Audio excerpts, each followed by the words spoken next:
One हम लोग cover करने जा रहे हैं वर्ल्ड ज्योग्राफी को। ये हम लोग का पहला लेक्चर होने जा रहा है वर्ल्ड ज्योग्राफी का। हम लोग वर्ल्ड ज्योग्राफी की पूरी प्लेलिस्ट बनाएंगे जिससे कि आपका एक भी कॉन्सेप्ट छूटेगा नहीं। आज हम लोग कवर करने जा रहे हैं वर्ल्ड ज्योग्राफी का एटमॉस्फेयर टॉपिक। लेकिन उससे पहले मैं आपको बता देता हूँ कि हम लोग वर्ल्ड ज्योग्राफी में कौन कौन से टॉपिक कवर करेंगे। तो ज्योग्राफी में हम लोग पहले कवर करेंगे लेकिन मैं आपको पहले भी वो बता देता हूँ कि कौन कौन से पार्ट हैं। जियोमॉर्फोलॉजी, क्लाइमेटोलॉजी,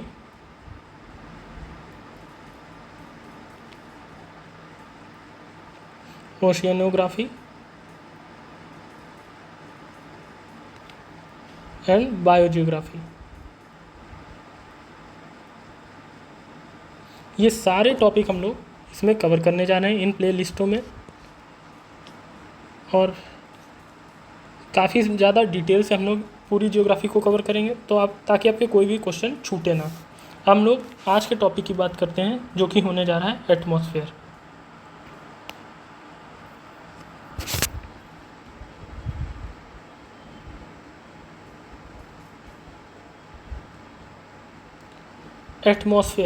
एटमॉस्फेयर टॉपिक के अंदर हम लोग पढ़ेंगे ओरिजिन ऑफ एटमॉस्फेयर,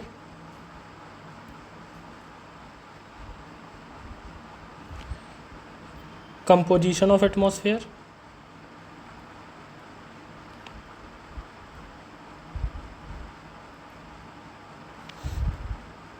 उसके बाद हम लोग पढ़ेंगे क्लासिफिकेशन ऑफ एटमॉस्फेयर,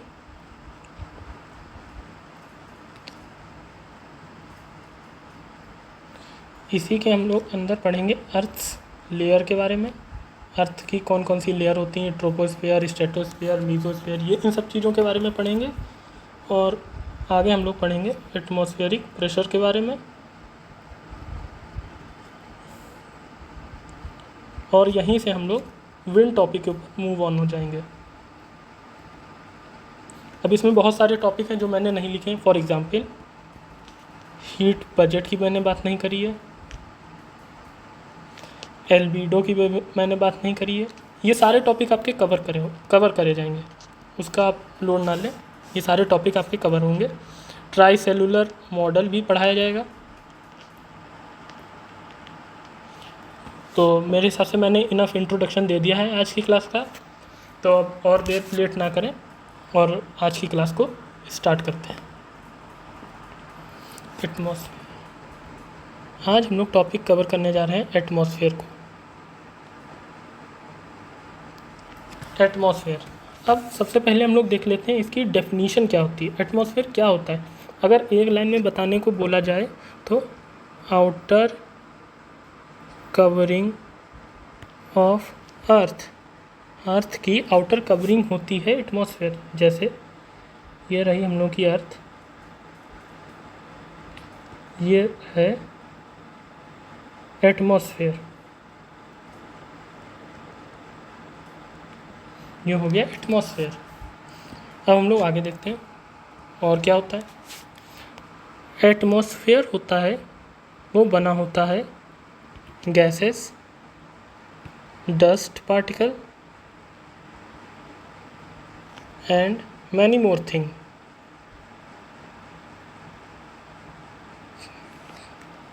लेकिन अब आपके मन में एक क्वेश्चन आना चाहिए कि ये जो अर्थ है इसमें गैसेस के मॉलिक्यूल हैं, डस्ट पार्टिकल है जो कि कॉन्टिन्यूस मोशन में रहते हैं। ये जो पार्टिकल हैं ये इधर मूव कर सकते हैं, इधर मूव कर सकते हैं, इधर मूव कर सकते हैं, इधर मूव कर सकते हैं। लेकिन ऐसा क्या होता है, ये जो डस्ट पार्टिकल है, गैसेस का मॉलिक्यूल है, मूव नहीं कर रहा, ये वहीं पर बना रहता है। इसका रीज़न है अर्थ ग्रेविटी। अर्थ की ग्रेविटी की वजह से ये जो मॉलिक्यूल है ये मूव नहीं होता है, वहीं पर बना रहता है। हम लोगों के एटमॉस्फेयर की रेंज होती है फ्रॉम 0 किलोमीटर यानी अर्थ सरफेस से 10,000 किलोमीटर 10,000 किलोमीटर तक हम लोग का जो एटमॉस्फेयर है वो होता है। अब हम लोग आगे देखते हैं कि ये एटमॉस्फेयर ज़रूरी क्यों है ये इम्पोर्टेंट क्यों, हम लोग इसके बारे में पढ़ रहे हैं। अब हम लोग देखते हैं इम्पोर्टेंस ऑफ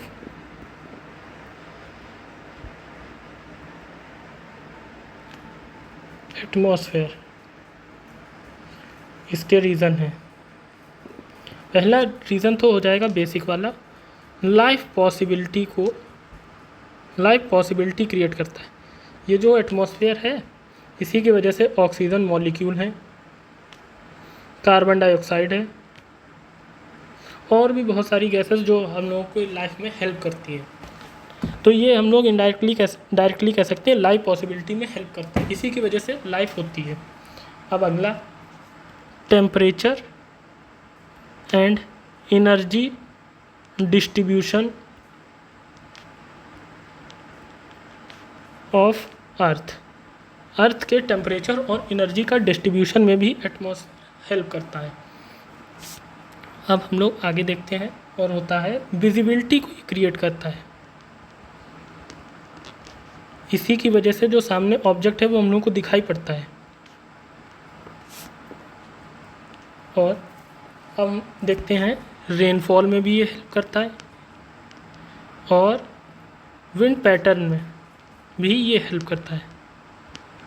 तो आई थिंक अब आपको पता होगा कि इम्पोर्टेंस ऑफ एटमॉस्फेयर है क्या, क्यों है एटमॉस्फेयर इतना इम्पोर्टेंट कि हम लोग उसे पढ़ रहे हैं, हम लोगों को उसके बारे में जानने की ज़रूरत है। ठीक है, अब हम लोग अर्थ एटमॉस्फेयर को जानने से पहले ये देखते हैं कि इसकी ओरिजिन कैसे हुई थी, एटमॉस्फेयर कहाँ तक होता है, स्पेस क्या होता है, ये सारे टॉपिक हम लोग आज कवर करेंगे। तो अब देखते हैं कि स्पेस कहाँ तक होता है। स्पेस, इसे बताने के लिए कर्मन लाइन का कॉन्सेप्ट दिया गया था। कर्मन लाइन क्या होती है, जैसे कि ये रही हम लोगों की अर्थ, ये रहा एटमॉस्फेयर, ये रहा एटमॉस्फेयर। तो ये तो 0 to 10,000 किलोमीटर तक है। तो क्या स्पेस भी वहीं पर स्टार्ट होता है 10,000 किलोमीटर के आगे? नहीं, इसका आंसर है नहीं, ऐसा नहीं होता। ये एक लाइन होती है कर्मन लाइन, ये एक इमेजिनरी लाइन है, आप लोग ये भी जान लें, रियल में ऐसा कुछ नहीं होता है, कॉन्सेप्ट है, जो कि 100 किलोमीटर तक होती है। फ्रॉम अर्थ सरफेस ये 100 किलोमीटर तक होती है और इसी के बाद स्पेस स्टार्ट होता है। तो हम लोग ऐसे कह सकते हैं कि after 100 kilometre from earth surface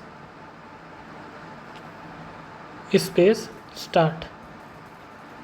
तो बस यही था कर्मन लाइन का कॉन्सेप्ट और ये काफ़ी इम्पोर्टेंट है, तो आप लोग इसे याद कर लीजिएगा। अब हम लोग देखते हैं ओरिजिन ऑफ एटमॉस्फेयर के बारे में। Origin of atmosphere,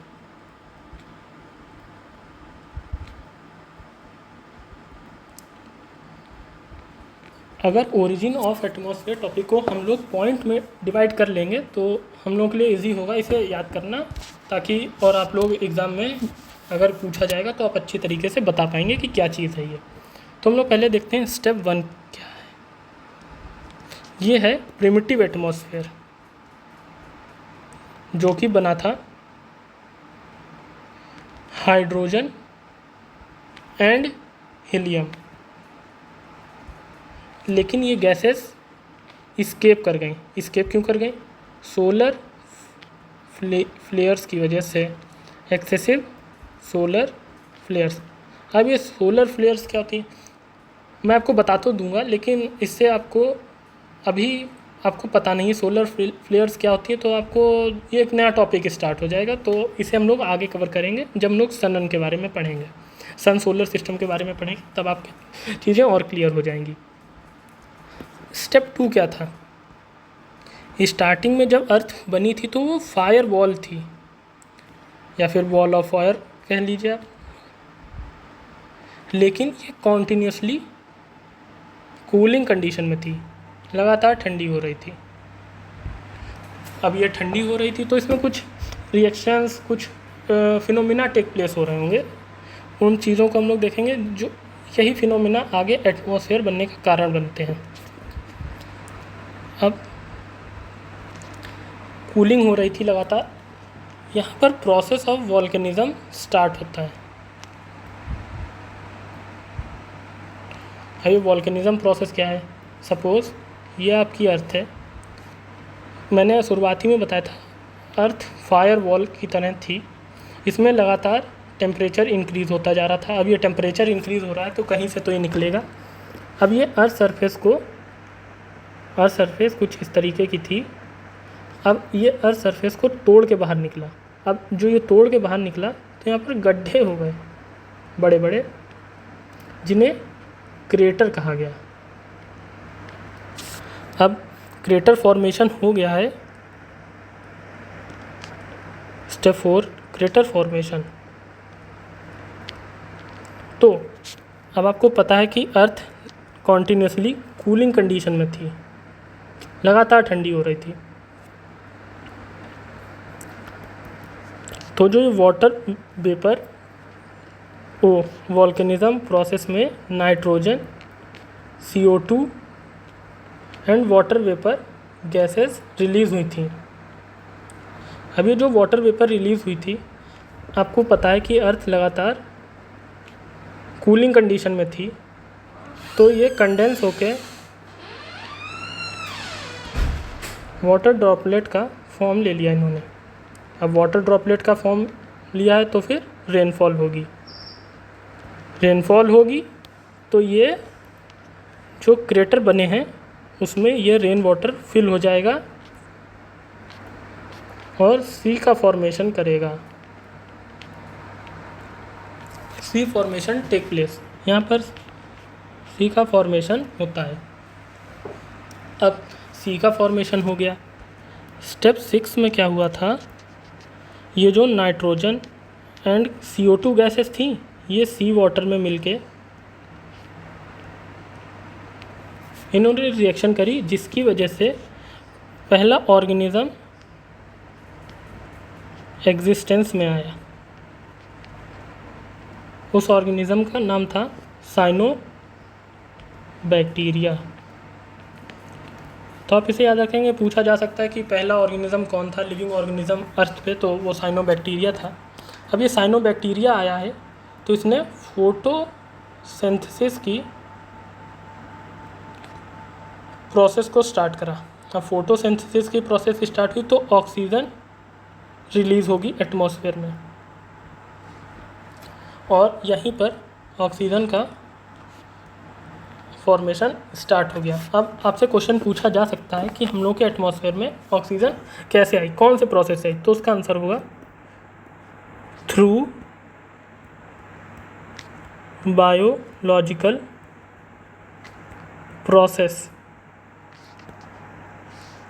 biological process के थ्रू ऑक्सीजन है वो एग्जिस्टेंस में आई एटमॉस्फेयर के। अब हम लोग देखते हैं कि यहीं पर ओजोन के भी फॉर्मेशन को, ओजोन कैसे एग्जिस्टेंस में आई, ओजोन कैसे एग्जिस्टेंस में आई, ये आई थी केमिकल प्रोसेस के थ्रू। अब वो कौन सी केमिकल प्रोसेस थी, ये प्रोसेस आप लोगों ने क्लास 9, 10th या 8th में भी साइंस की बुक्स में पढ़ी होगी। तो हम लोग एक रिएक्शन देख लेते हैं जो कि काफ़ी हेल्पफुल होगी कॉन्सेप्ट को अच्छे से समझने के लिए। ऑक्सीजन मॉलिक्यूल्स जब H के साथ रिएक्शन में गया तो नेसेंट ऑक्सीजन का फॉर्मेशन करा। अब नेसेंट ऑक्सीजन ने जब ऑक्सीजन मॉलिक्यूल के साथ मिली तो ओजोन का फॉर्मेशन हुआ, और यही जो ओजोन है ये फर्दर टूट गई ऑक्सीजन के मॉलिक्यूल में।